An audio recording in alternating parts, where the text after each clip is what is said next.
We're going through a transition. The ground below us is shaky. It's like if you imagine walking on one of those suspension bridges. We've been walking on solid concrete for a really long time.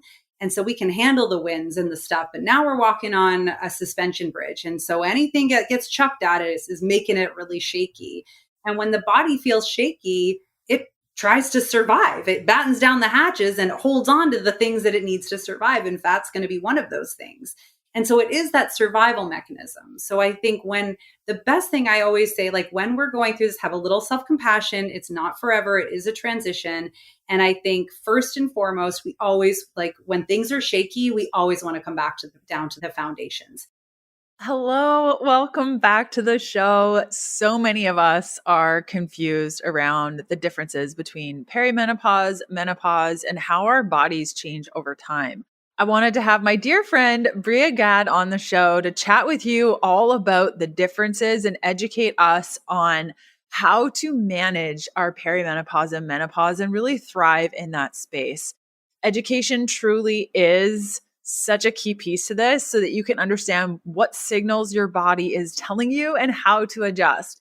Now, Bria is a functional diagnostic practitioner, holistic health coach, and certified personal trainer who specializes in female hormones, helping women with weight release and energy gain in pre and post menopause and finding clarity in hormonal chaos.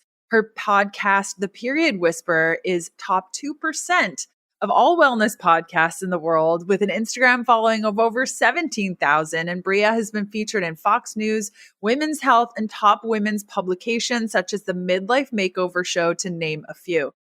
Now, because of so many different reasons, I don't record the video content of my episodes, but when I'm interviewing a guest, we have the video running. And I just love to see my guest and kind of see what they're thinking, how they're thinking when they're about to talk. And what I really appreciated about Bria is you could tell that she was being so intentional around the way that she answered questions. She was very focused on what I was asking, and we had just such a great conversation. So I'm hoping that you enjoy our time with Bria. She also put together a daily hormone checklist for our listeners here. So go ahead and check out the show notes and you can click there and check out the daily hormone checklist. Some of the pieces that we're talking about today include just understanding sex hormones, understanding the role of adrenal function in menopause, understanding the symptoms that we're experiencing, the transition from perimenopause to menopause, what this means, how to tell we're going through it, and some of the issues that we see time and time again with the clients that we're working with when it comes to these phases. So let's get going with our time with Bria.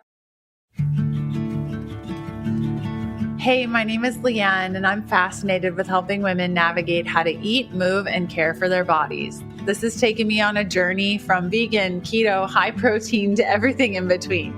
I'm a small town holistic nutritionist turned 3-time international bestselling author turned functional medicine practitioner, offering telemedicine services around the globe to women looking to better their health and stop second guessing themselves. I'm here to teach you how to wade through the wellness noise to get to the good stuff that'll help you achieve your goals. Whether you're seeking relief from chronic ailments, striving for peak performance, or simply eager to live a more vibrant life, this podcast is your go-to resource for actionable advice and inspiration. Together, we'll uncover the interconnectedness of nutrition, movement, sleep, stress management, and mindset, empowering you to make informed choices that support your unique health journey. Think of it as quality time with your bestie mixed with a little med school so you're empowered at your next doctor visit. Get ready to be challenged and encouraged while you learn about your body and how to care for it healthfully. Join me as we embrace vitality, reclaim our innate potential, and discover what it truly means to pursue healthfulness.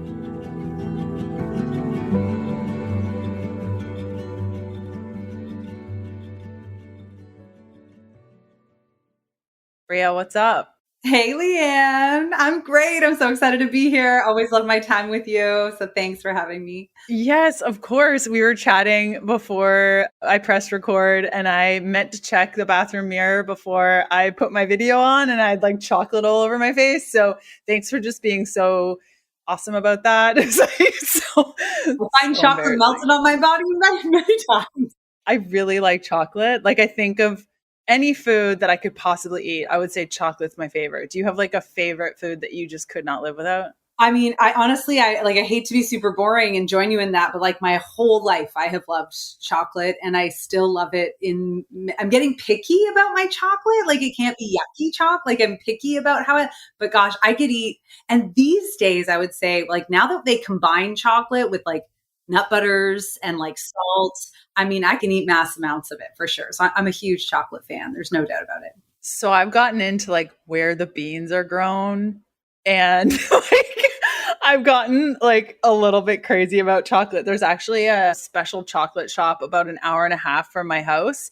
And we will drive there on a Saturday so I can pick up like Peruvian chocolate because it is now my favorite source is Peruvian chocolate. So if you haven't had chocolate from Peru, I highly suggest finding some because it's like fruity tones. I'm starting to get into it like people love wine. So yes, I'm with you. I love it. Well, thank you. I will check out some Peruvian chocolate. Peruvian chocolate. Okay, so today I want to chat about some of the misconceptions around the hormone conversation. We've had a lot of guests on the show in the past, some in support of hormone replacement therapy, and some people saying like, you cannot get on without hormone replacement therapy. Others saying don't even bother. Some saying focus on your adrenals. Others saying find the root cause. It can be kind of confusing to kind of figure out what step to take. And I think oftentimes ladies that come to me, and maybe you'll agree with this with the people that you're connecting with, but individuals that come to me oftentimes are saying, I want to fix my hormones. What do I do to fix my hormones? Are you seeing kind of the same trend? Yes. I think on one hand, it's really beautiful that we're finally starting to prioritize women's health. And I think that's because, I mean, look, women weren't a part of medical research and wellness research till the mid 1990s. I'm 42, going to be 43 this year. So if you're in my age box, I mean, we've all been operating like small men for most of our lives. So I think it's incredible that we're seeing this. However, along with any new exciting conversation, there's always like that marketing element to it. And like our hormones. So I think we're talking about our sex hormones here. I mean, there's so much more to the picture than just our sex hormones. And they're a part of a whole bigger orchestra of things going on in the body. So I think the more we know about the entire function of the body and why the hormone, what's going on with the hormones, particularly in this age box, can help us understand how to get the hormones playing in tune again. What do you feel like we're missing in the hormone conversation? Because you just said there's so much more than just sex hormones. What are we missing? Yeah, okay, that's a great question. So, I mean, we've got the main sex hormones that we talk a lot about, which for women, like the key players we often hear are going to be estrogen, progesterone, and testosterone. And testosterone doesn't even get much of a voice here. And it's like our most dominant hormone as women. I mean, it's not as nearly the fraction what men have, but it plays a really key role. Of course, we've got like cortisol and DHEA, which are huge because if our cortisol is elevated, then our sex hormones aren't even balancing or producing. So like there's like a bigger source behind that. You know, we've got the impact of those things on our hunger hormones and our full hormones, leptin and ghrelin. Like there's so much more, and I really look at it like an orchestra. So if you've got, one, the trumpet goes off tune a little, then before you know it, the violin's off, the piano's off, all the other things are off. And we can't just come back and fix the trumpet, call it estrogen or progesterone if that's what we're talking about, and expect the orchestra to start playing in tune again. So it doesn't matter who sets it off, but either way, we kind of have to look at the whole picture anyway to bring us back into playing the song we want to be playing. I love that picture. And I guess my next question has to do with, is there a master composer to this orchestra? Like, are we talking the hypothalamus, or like, could we take it a little bit broader is there a conductor to this? Maybe you've not thought of this, and I really haven't either. So we can kind of like flesh out the details. Yeah, I would definitely say someone to consider for the conductor would be, I guess, like our limbic system around stress management, right? Because we're talking, if our experience with stress, which could be outside of us, right? With like our financials, our relationships, our, that thing could be our environment, could be what's inside of us, could be like what you so talk about amazingly, like parasites or pathogens in our gut, could be the food we're eating, could be over exercising. Like there's so many players. But at the end of the day, if our experience with stress means that the stress doesn't stop pumping out, then maybe I would consider that as one of our maestros for sure. Because however we're experiencing stress inside or outside of us, that's definitely going to be a big piece of the puzzle overall. Right. And so I totally agree with you. And what I'm hearing you say is that it's not always about the hormones. It's not the trumpet that's out of tune. It's everything else that's kind of upstream to that that's then causing a hormone issue. Would that be fair to summarize? Absolutely. And I think when it comes to this transitionary period, we'll call it, of perimenopause, which is like our reverse puberty. So I think this is where this talk around hormones that you're bringing up is, getting a lot of hype and discussion, and rightfully so.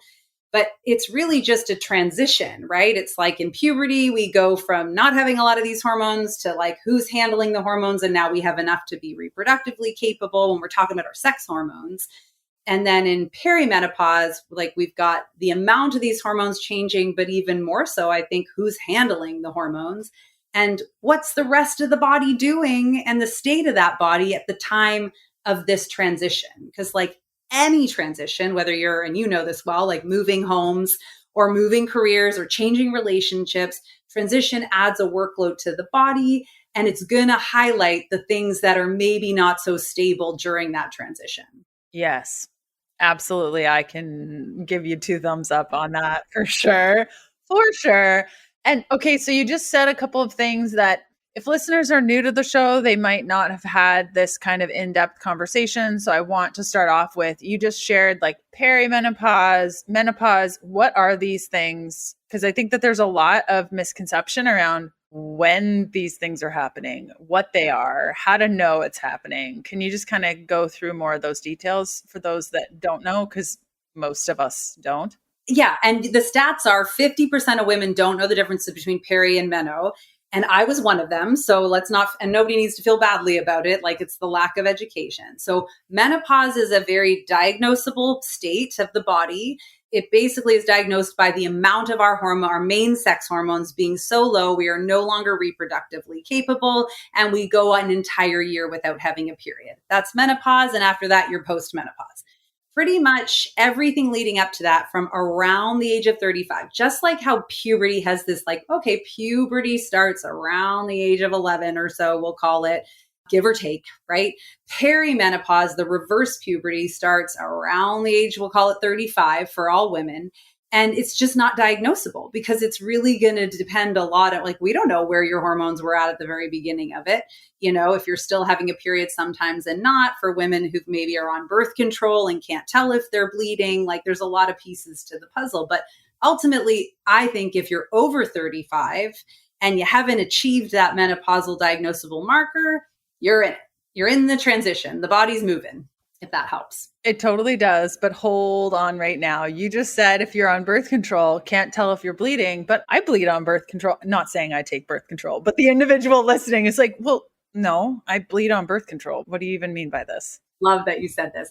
So on birth control, if we bleed, we're not ovulating. Sorry. So if you're still ovulating is really what I should have clarified. On birth control, if you bleed, it's like a breakthrough bleed because we're just not ovulating. And sorry, ovulation is really the indication of whether we are still reproductively capable, not the actual bleed. We can have this breakthrough bleeding from from the birth control, but it doesn't mean we're ovulating. And whether we ovulate or not, it's harder to tell unless you're, of course, checking for ovulation or measuring your temperatures. It's going to be harder to know. Most women can recognize, oh, I'm having a period. So I guess that's I'm glad you clarified that because it's not super accurate, but you must ovulate to be reproductively capable. So what you're saying is if I'm on birth control, I'm not ovulating. What are the issues with that? Like, so what? Woohoo, no ovulation. Is there a risk of not ovulating, or is there a benefit to the body by ovulating on a monthly basis? I always feel like every woman has to do what is right for their body and their life, for sure. That's my opinion. But we know there's a lot of beautiful benefits to ovulating in the body. We know that having this regular cycle of the rise and fall of our estrogen, progesterone, testosterone, is really helpful for, the protection of our physiology, like our bones and our muscle and everything like that. It's really helpful for our mental health. It's really shown to, help, impact and decrease things like Alzheimer's and dementia as we get older. So there are a lot of physical and mental benefits to continuing to ovulate. So what you're saying is around the age of 35-ish, we start experiencing perimenopause. You don't really know if it's happening, really. Sounds like maybe some of your hormones are changing over time.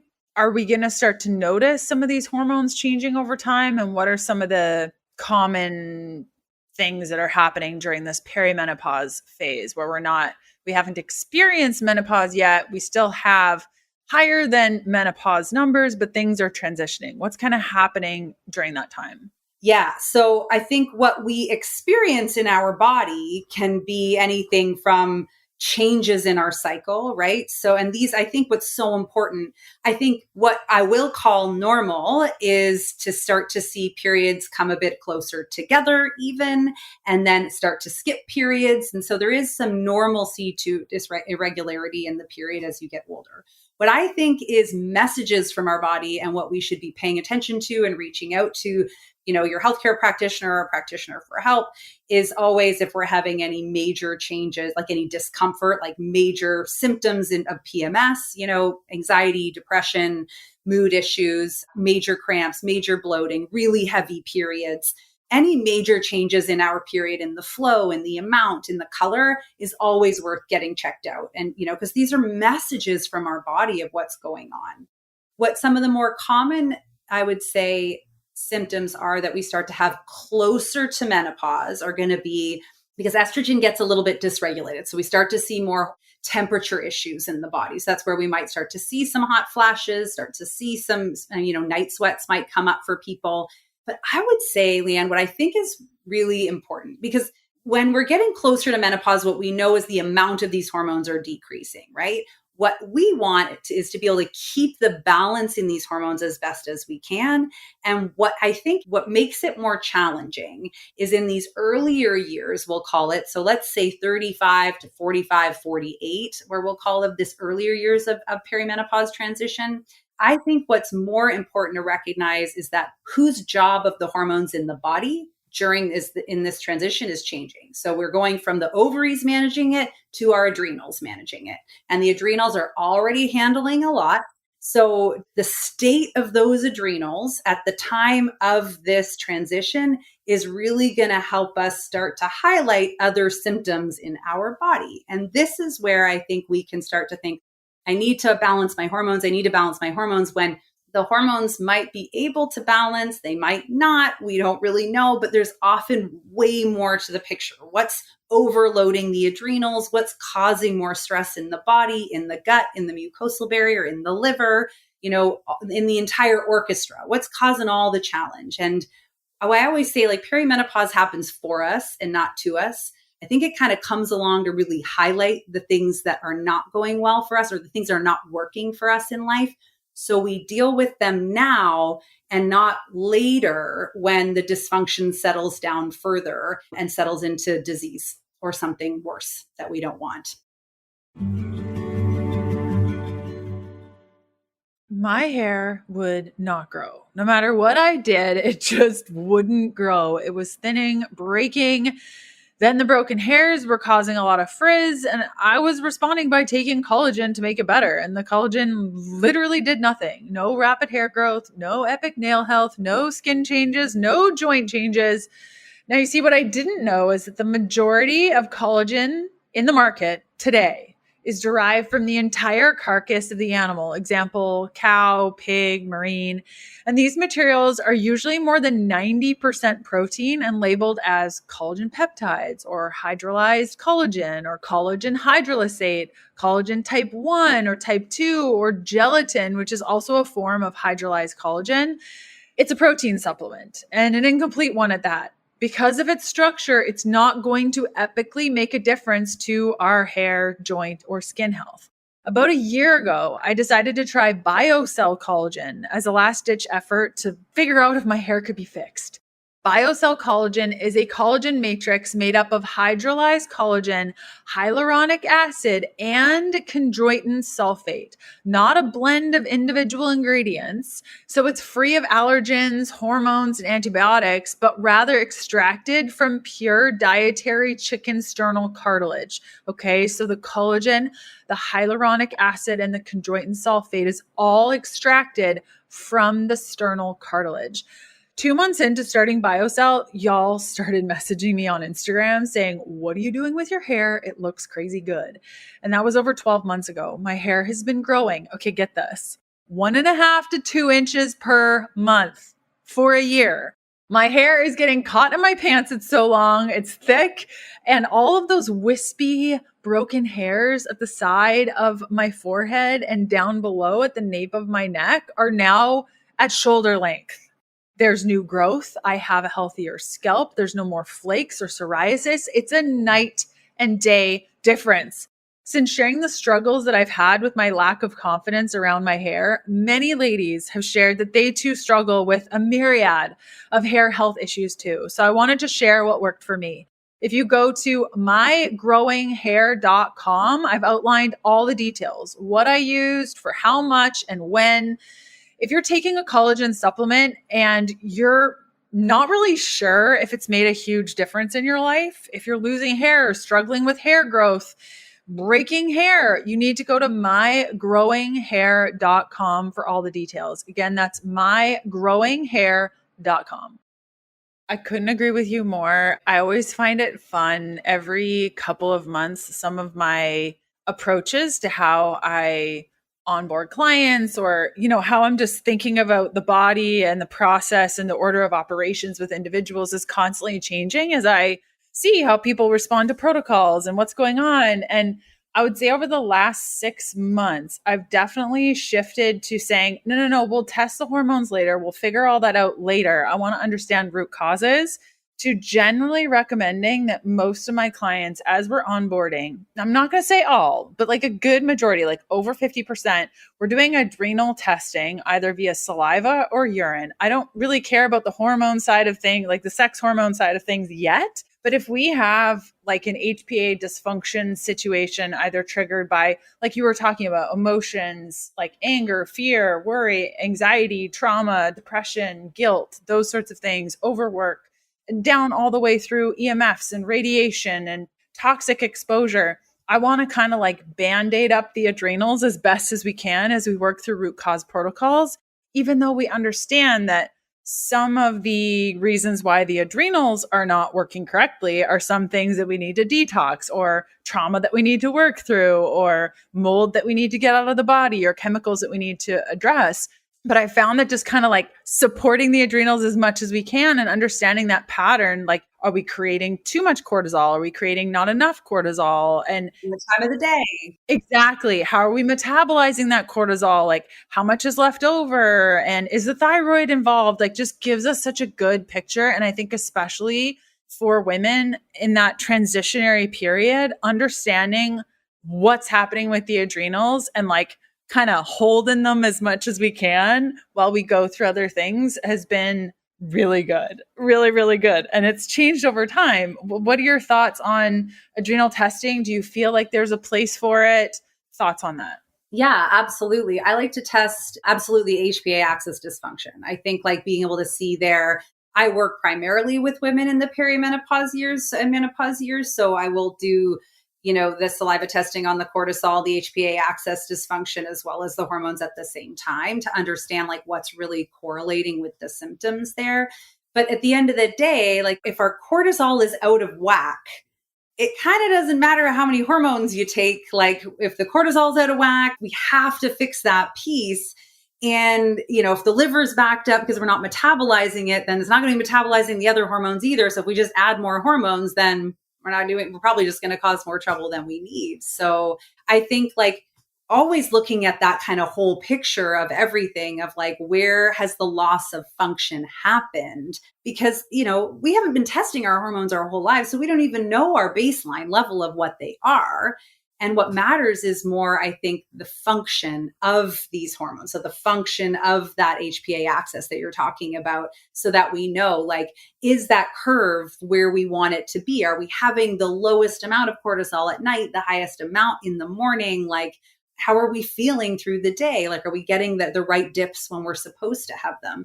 And working on that is going to be so critical, because I think at the end of the day, you can't avoid like these foundational pillars of our health that nourish our health. So whether you want to take something or not, you can't avoid the fact that we need quality sleep. We need functional movement. We need the right nutrition for our body at the right times. And we need proper stress management overall. So all that was a lot to say. I do agree with you. And I like to look at the function and the loss of the function. Yes. I do this sort of testing like once a year. Usually on my birthday, I just order a bunch of kits and just see where are we at this year? What's kind of our focus? Let's do a touch base. And this year, I think because of the amount of training that I'm doing and just my adrenals were operating a little bit higher than I want. I was a little bit high in all of the things. And so then it was scheduled breaks, going outside, taking CBD throughout the day, like just one drop, afternoon, mid-afternoon, evening, some L-theanine in there, like just to like calm myself down. And those actions, like I can tell a difference throughout my day. And so to just have that information can be so helpful from a lifestyle perspective to just make little shifts that make a big difference. And what I'm hearing you say is at the end of the day, because the adrenals are going to be caring for more and more and more of our sex hormone function, staying on top of this early is a good idea. Yeah, absolutely. And I agree. I love that you say that. It also gives us some self-compassion, like at the end of the day, that a transition is happening. And just like, again, moving or changing jobs, it's a workload on the body. So it's a stress on the body, no matter what.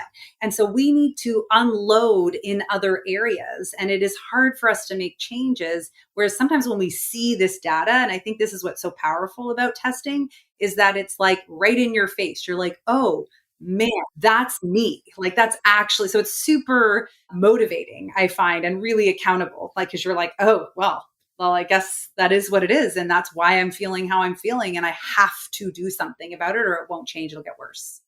I think too and you talked about this a little bit earlier of like being treated like mini men. And all of a sudden we're starting to get more information. And when I get this information a lot from clients, and I see it online too, of individuals women specifically that go into their doctors, and you talked about PMS and chatting with your doctor if you're having any abnormal signs. And oftentimes we're just told, welcome to being a lady, like deal with it.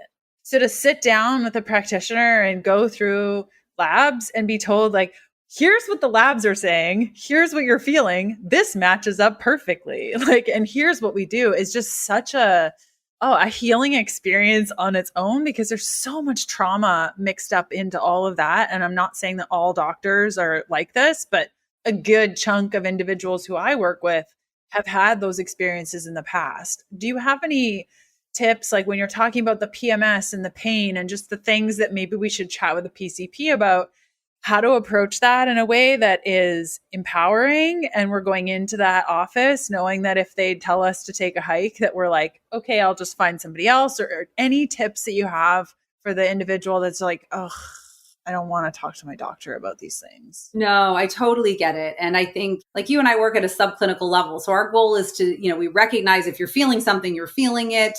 And let's try to get it fixed before it gets into sickness, which is where doctors really shine. Like you're sick, now we're going to help you. But we don't want to get to the sick point. So I think, and this was a big thing for me because I had the same thing at 37. I went to my healthcare practitioner and she was really great, but I was feeling all sorts of awful things. And I'd been in the wellness industry for 12 years. And she was like, yeah, you're the picture of health. And I'm like, I do not feel like the picture of health, right? And when you do not feel like it, and it makes you feel crazy. So not only is it dismissive, but it makes you feel like something is wrong with you in your head and not in your body. And I think that it's really important to recognize that. So I think two things. One, recognize that doctors have their place and they are there for those more like extreme sick situations. Like, Whereas, and I think that the most powerful thing we can do for ourselves is know our own body. And for me, what that really looks like is tracking and paying attention. So like, know when your period is supposed to be due, know when you should be ovulating, know the symptoms and how you feel in each of those phases, know how your sleep is impacted, know how your nutrition is, because like when you know this, when you can kind of come into any practitioner, whether it's you and I, or whether it's a doctor, and be like, here's my data, I can see it. I mean, gosh, for us, it helps us get you to the answer a lot faster, doesn't it? And then, that you can also be like, no, I know something's up here and it's cyclical, or it's not. And it's not because I'm depressed and I shouldn't take an antidepressant, or it's not because I should just go on birth control. It's something else. And I think that, Leanne, is the most empowering thing that I want women to know, is knowledge about yourself and the messages your body gives you is the most powerful thing you can give yourself when you're going in to talk to anybody, because you know your body. Yeah, you're like the CEO boss lady of your body. Absolutely. The CEO is a strategist. They know the numbers, they know where it is, and really our brain is like the CEO and your body's like the COO. They're the operator. So we need to work together, but we got to be a bit strategic up here a little bit, don't we? We got to know where we're going and what's happening and the real numbers in the body. Yes, completely. So when we experience this perimenopause situation, and I've definitely over the last year or two have started noticing changes, and I'm like, okay, here we go. This is great. Okay, we're doing this. We are doing this. As we transition and we're getting older, oftentimes if we go to a nurse practitioner or a hormone specialist, now this is changing. Granted, I think more and more practitioners are seeing that hormone replacement therapy probably isn't the number one choice. But as we're transitioning to this menopause experience, you're telling me that our hormones continue to get low. What I oftentimes see happening is that women who maybe even have already experienced menopause are going in to these doctors and other practitioners, and they're loading them up with estrogen, progesterone, testosterone, and just like epic amounts. Thoughts on this? Why are we doing this? Are there other alternatives? Lay it on me. That's a great question. So my thoughts are that when it comes to hormones, either bioidentical or HRT or pharmaceutical, there's three aspects to when we take hormones and to hormones in our body. There's the production of the hormone, which is what HRT and bioidenticals are really taking on. They're like, we're going to give you more production of that hormone, right? And that's 1/3. The second piece is the metabolization of those hormones. So like, is our liver able to actually metabolize it? Because if it's not, this is where a lot of women are struggling with, gaining extra weight in the belly. If they have all this excess estrogen, the liver can't keep up. And then it's got to store it somewhere. So it's going to store it in a close fat because hormones are fat soluble. So we have to make sure that the body is metabolizing the hormones. And then we have to make sure the cells are healthy enough to take and absorb in the hormones. So there's three pieces of the puzzle. And I think, although I don't think people should suffer, and I do think there's a place for, bioidentical and HRT, I think we have to do the underlying work first. And this is where I'm a big part of this Amazon mentality. I get it. When I order something on Prime, I want it yesterday.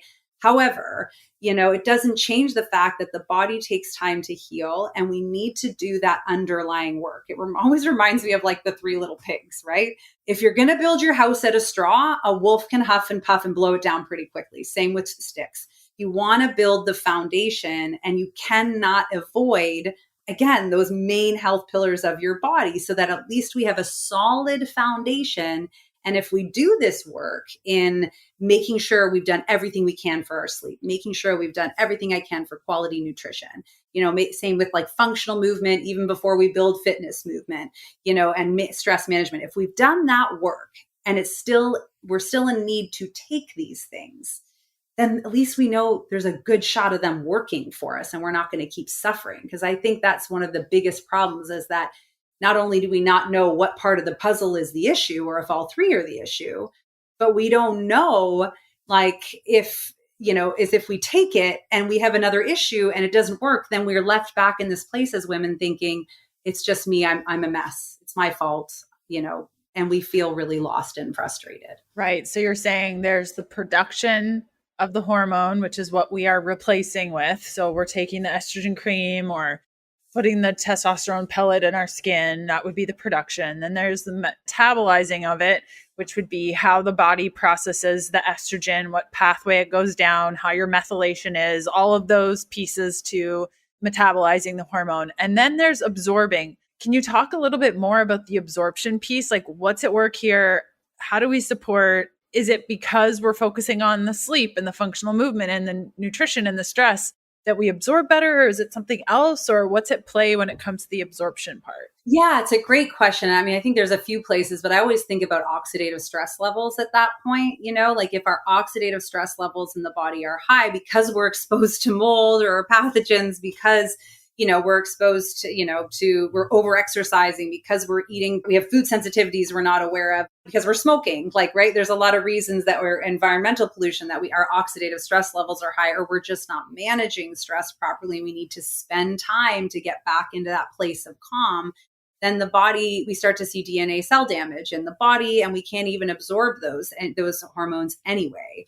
So, that's the first thing I think of anyway, when you ask about that, is that we've got all those pieces of the puzzle there, and they all matter to whether the hormones that we're putting in can take in. And then the other piece I think is so important, that, we still have to measure the balance. I have clients where they don't have enough estrogen or progesterone, but the balance is still off. So you can't very well go throwing in.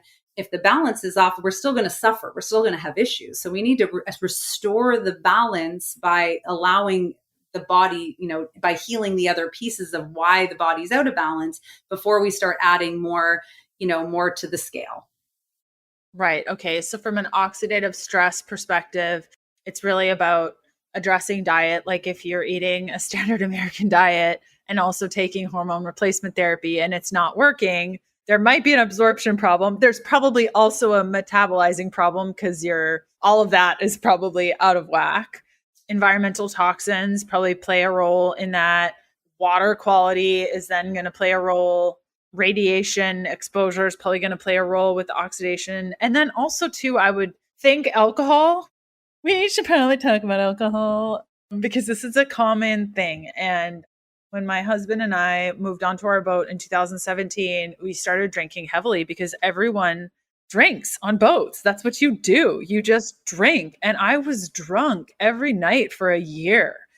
And it was not okay. So I just decided, nope, I am no longer a drinker. I do not drink any alcohol. And I had one sip of limoncello. This was the first alcohol that I had had in 7 years in Italy. And I was like, not worth it. This is disgusting. Nope, I did it, marked it off the box. Yuck. But as somebody who drank quite heavily and was a very social drinker, that was a huge adjustment for me.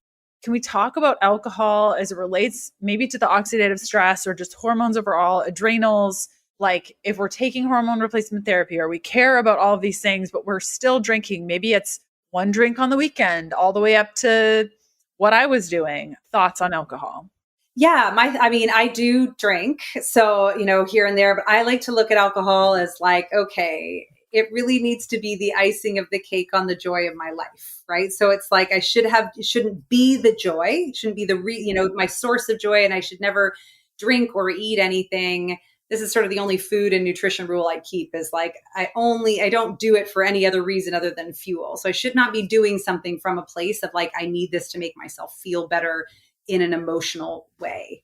But when it comes to alcohol, I think what we need to know is that it's a depressant. So when we drink, the brain recognizes that the body is out of homeostasis. It's in sort of a depressed state and is in a reaction to bring us back into, our balance and homeostasis. It will release, cortisol and adrenaline to bring us back up.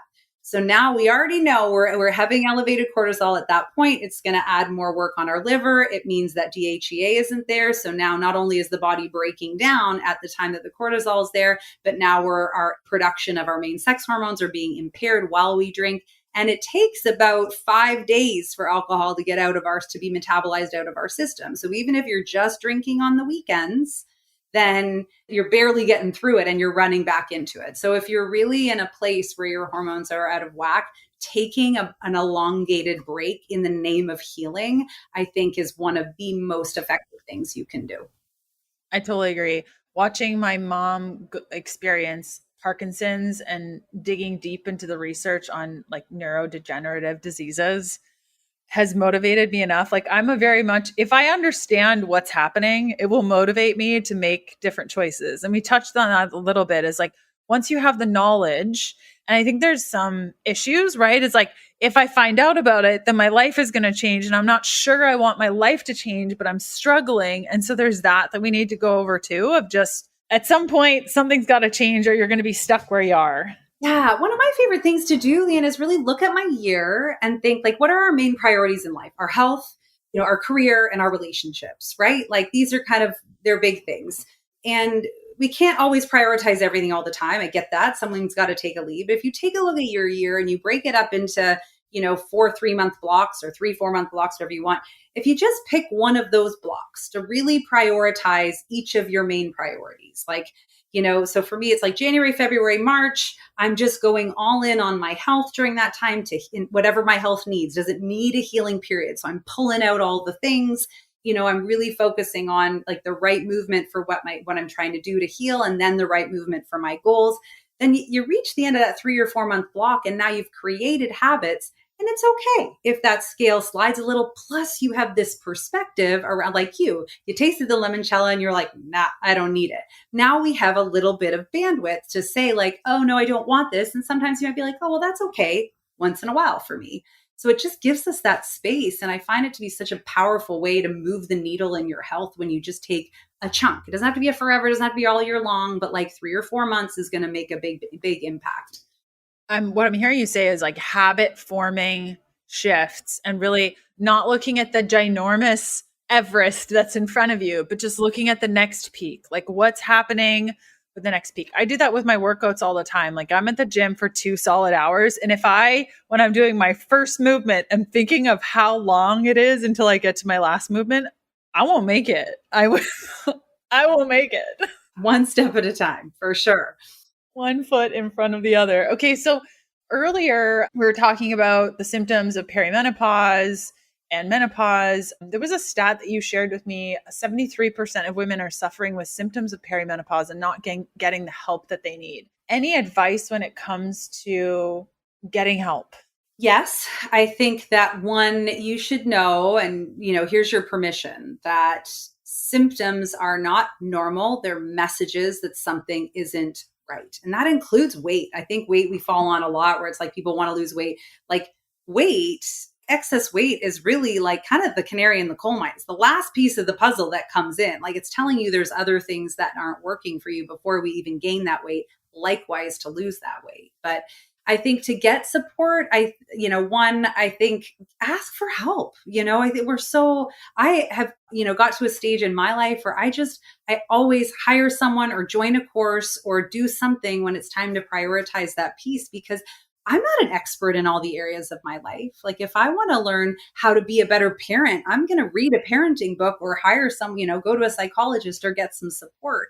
If I need help, with learning a different language because that's important to me, or help in my relationship, I'll do the exact same. And your health is no different. I have been in the wellness industry for all these years and I didn't know these things. So how the average woman who's not in the wellness industry going to find the time to learn this stuff is challenging. So reach out and find help in some way or another, whether it's listening to these podcasts, whether it's buying the small course that maybe someone offers, whether it's actually hiring a coach or getting the support. But start to educate yourself in any way that you can, I think, and don't be afraid to invest in yourself.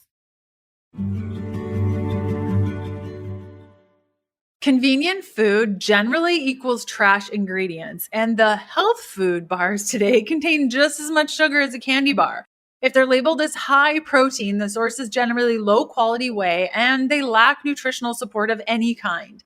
92% of the population is deficient in at least one nutrient, which can contribute to fatigue, brittle hair, and other annoying symptoms, and an increased risk of disease. And maybe you've thought about this conundrum of wanting to boost your nutrients, but having a healthy snack and making sure that you're having enough protein and making sure that it's a healthy snack and everything tastes like gunk and you're just confused. Well, At Paleo Valley, they've combined all of these problems to come up with the perfect solution to the trash snack nutrient deficiency situation into one perfect snack, and that is called the Superfood Bar. It's a combination of 10 certified organic, antioxidant-rich superfoods plus bone broth to help you cultivate optimal health and sustain energy no matter what life brings to you in the day. Now, the dark chocolate chip bars are my go-to pre-workout snack and a perfect balance of macros before I give it my all in between client sessions, running between Bible study to the sermon of the day. It's a good snack. They also have apple cinnamon, lemon meringue, and red velvet cake flavors, but I am a dark chocolate chip bar girl for life. All natural ingredients, all whole foods, nothing artificial or synthetic. They're gluten-free, grain-free, soy-free, non-GMO, dairy-free, no added sugars, artificial sweeteners, or sugar alcohols with just 4 grams of sugar or less in every bar.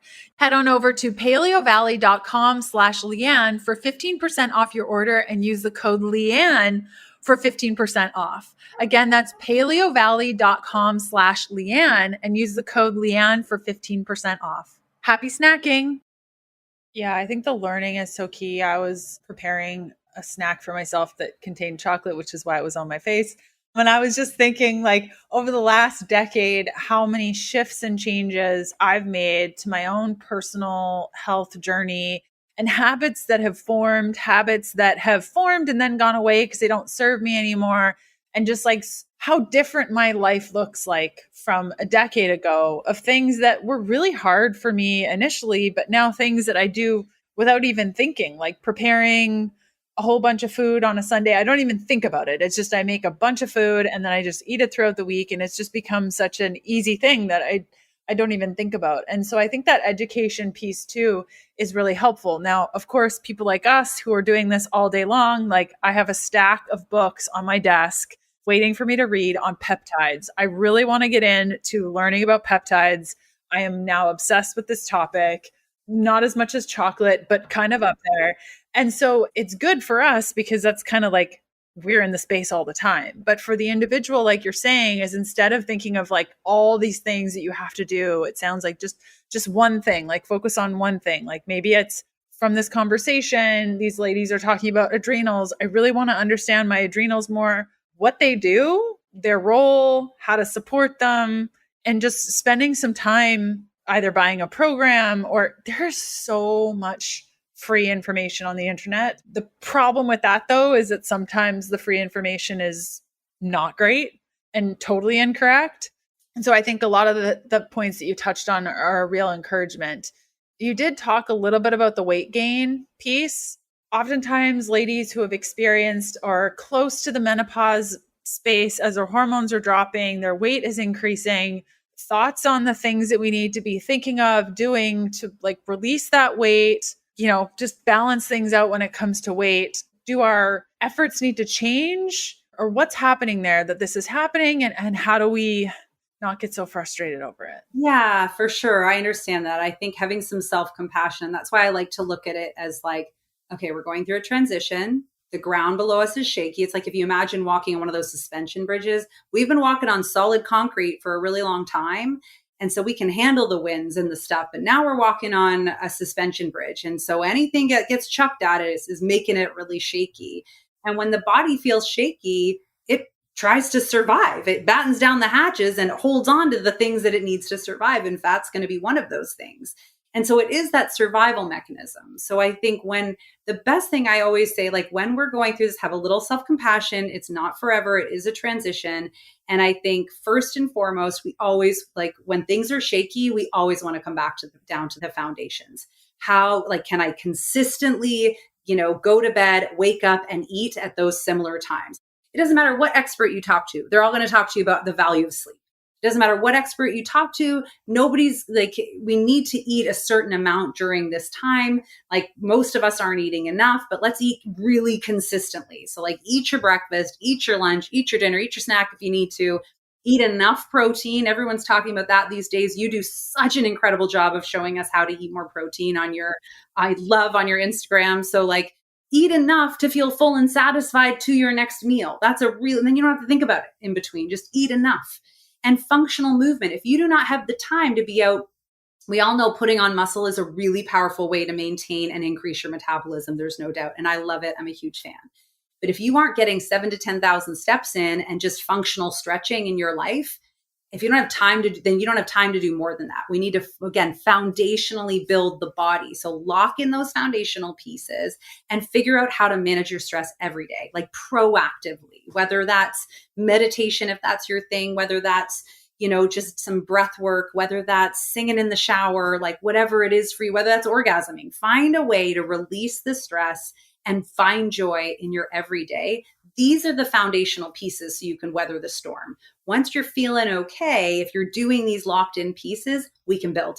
We can build on those pieces. We can deepen the sleep. We can improve your muscle. We can improve your nutrition. But if you don't have those basics down, then we're going to have a really hard time walking across that bridge in a solid manner. Wait, you said have breakfast. And like the number one thing that practitioners say is to intermittent fast when we start to experience menopause. Thoughts? Not this practitioner. Perimenopause is going through a lot of stress. There's a lot of value to fasting, there's no doubt. But the fastest way to stress out your body is to have dysregulated blood sugar. And when you wake up in the morning, your body needs fuel. Our busiest time of the day is the day. So if you wake up, Leanne, at 6, you got to eat by 8. And then you eat again 4 to 5 hours later. Let's call it, 12 or 1. Then you eat 4 to 5 hours later at 5 or 6. Then you're still going from 6 to 8. That's a 14-hour fast. That's plenty of fasting. That fast during these transitionary periods should not be in the morning for women. And I will definitely stand strong on that. We got to treat our bodies like a baby during this time. Yes, I agree. And my view has changed so much over time. I know when I first started the ketogenic diet in 2014, I was fasting until like 2 or 3 p.m. And I had a massive adrenal situation. Like it was not good. And I don't wish that upon anyone. And I would agree with you. I think there's no issue with just shifting your eating window and moving it further into the morning. And so you're eating and you're still having a 14-hour fast, but you're shifting that time. So you're not going the morning without eating. Would you consider like a fatty coffee or some sort of fatty drink as being good enough for our breakfast? Not if you're struggling with hormonal, like if you're having symptoms, no. We get to play with those things when we're not having symptoms. So if you're having symptoms, your body's telling you it needs consistency, and we absolutely need protein. We need protein, fats, and carbs, to make optimal hormones. So, why not give your body the tools that you need? Again, you're giving the pig just the straw. You want to give the pig the bricks and the mortar and the gloves to build it all with, kind of thing. So I think first thing in the morning, we got to be having like a nice balanced breakfast, because that's what your body needs to function and to build all the things it does every single day, especially during this transition. Yep, I agree. What's the biggest challenge your clients face on a day-to-day basis as they work through hormone support or just overall health? Like you talked about the pillars of sleep, functional movement, nutrition, stress. What are like some of the roadblocks that come up for individuals working through these key items? I think because I've, come from like a trainer background in nutrition and fitness, I get a lot of clients who are like, you want me to stop doing cardio? You want me to, I shouldn't be doing, and I really feel like there, again, there is a period of time where depending on your symptoms, we might need like a period of an entire break from all fitness until the body feels safe. Because if you're out there lifting, and again, lifting weights, so powerful, great to have muscle for, like if you're not sleeping well and you're not eating right and you're not digesting right, you're not going to build the muscle. So you're wasting energy anyway. And then your body needs that energy to heal. So I think that's one of the biggest roadblocks that I come up is like, how do I stop working out every single day? And it's like, well, we don't need to stop working out. We just need to swap the movement. And I think what I always say to people is like, we're out here asking Olympic levels of output of our body. None of us are treating ourselves like Olympians. Olympians know there is an off season. They've got massages, they've got, breaks, they've got cross training. Nobody's doing that. So we don't have really the right to ask Olympic levels of output of our body if we're not going to treat it that way. And we need phases in our year and in our life. And this is one of those phases to pull back so we can accomplish things. It's so true. I'd not thought about the Olympian template. My brother-in-law is actually an Olympian coach. And when he talks about the things that he puts his athletes through and all of the stuff that they have to do, I mean, they're training at epic amounts, but it's so true. We're expecting that kind of output and not at all. We are not even close at all to what they have to manage on a day-to-day basis. But they are also, they probably have like really clear resting periods, really clear sleep protocols. We don't have that. I have women who are waking up at like 4:30 to crush out an hour workout, to do stuff for their kids, to work all day long, to come home and do stuff until they fall into bed at 11:30 at night. And they're only getting these 5 hours of sleep. It's not Olympic performance by the means of athleticism, but it's Olympic performance by means of productivity. So we kind of touched on this kind of throughout the episode, but I kind of want to land on this a little bit. What are some of the surprising tools that you wouldn't think would help hormones that do? Less, I guess, is probably the most surprising one. Everyone wants to avoid this, but the reality is I really believe that if given half a chance, the body can heal itself. I mean, obviously there's some things that get in our way, but the body's pretty awesome on its own.